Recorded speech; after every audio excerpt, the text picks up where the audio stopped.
राधे राधे भक्तों, आज हम एक ऐसी पवित्र वस्तु के बारे में बात करने जा रहे हैं जिसे सनातन परंपरा में बहुत ही शुभ और दिव्य माना गया है। वह है मोर पंख। भक्तों, मोर पंख कोई साधारण वस्तु नहीं मानी जाती। ये वही पवित्र पंख है जो भगवान श्री कृष्ण के मुकुट की शोभा बढ़ाता है। जब हम भगवान श्री कृष्ण की सुंदर मूर्ति देखते हैं, उनके सिर पर सजे हुए मोर पंख को देखते हैं, तो मन अपने आप ही भक्ति और आनंद से भर जाता है। इसी कारण से सनातन परंपरा में मोर पंख को पवित्रता, सौभाग्य और सकारात्मक ऊर्जा का प्रतीक माना गया है। मंदिरों में भी कई बार आपने देखा होगा भक्तों कि पूजा के समय मोर पंख से भगवान को हवा दी जाती है, और कई लोग मोर पंख से नजर उतारने का भी कार्य करते हैं। भक्तों, वास्तुशास्त्र में भी मोर पंख के कुछ सरल प्रयोग बताए गए हैं जो घर के वातावरण को शांत और सकारात्मक बनाने का माध्यम माने जाते हैं। सबसे पहला सरल उपाय सुनिए भक्तों। यदि घर में धन की बरकत कम हो और पैसा आता तो हो लेकिन टिकता न हो, तो घर की दक्षिण पूर्व दिशा में श्रद्धा से मोर पंख लगा सकते हैं। कहा जाता है कि ऐसा करने से घर के वातावरण में सकारात्मकता बढ़ती है और धीरे धीरे आर्थिक स्थिति में सुधार आने लगता है। भक्तों, एक और उपाय बताया जाता है। यदि आप अपने घर की नकारात्मक ऊर्जा को दूर करना चाहते हैं तो मोर पंख को ऐसे स्थान पर रखें जहां घर में आने जाने वाले लोगों की नजर उस पर पड़ती रहे। कई लोग मानते हैं कि इससे घर का वातावरण हल्का और शांत महसूस होने लगता है।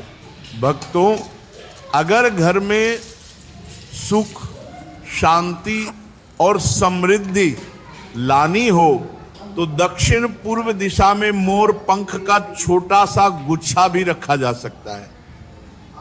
और यदि आपको लगता है कि घर में पैसे टिकते नहीं हैं, तो पूजा स्थान के पास मोर पंख रखना भी शुभ माना जाता है।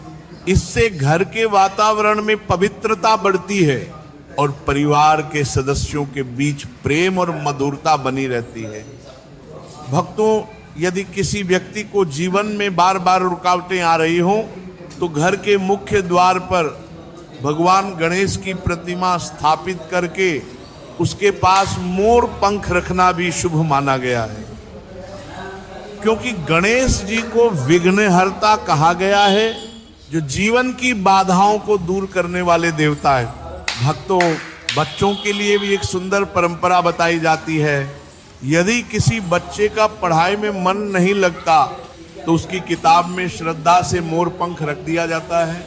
कहा जाता है कि इससे बच्चे का ध्यान पढ़ाई में बढ़ने लगता है। भक्तों, यदि किसी के व्यापार में रुकावट आ रही हो तो अपनी दुकान या कार्यस्थल की पूर्व दिशा में मोर पंख रखा जा सकता है। इसके साथ वहां एक छोटे कलश में जल रखकर ईश्वर से प्रार्थना करने की परंपरा भी बताई जाती है। भक्तों, यदि पति पत्नी के बीच तनाव हो या घर में बार बार झगड़े होते हो, तो बेडरूम की पूर्व या दक्षिण पूर्व दिशा में मोर पंख का जोड़ा रखना भी एक पारंपरिक उपाय माना जाता है। कहा जाता है कि इससे घर का वातावरण शांत होता है और रिश्तों में प्रेम और समझ बढ़ती है। भक्तों, कुछ लोग तिजोरी या धन रखने के स्थान पर भी मोर पंख रखते हैं। इसका भाव ये होता है कि घर में माता लक्ष्मी की कृपा और बरकत बनी रहे।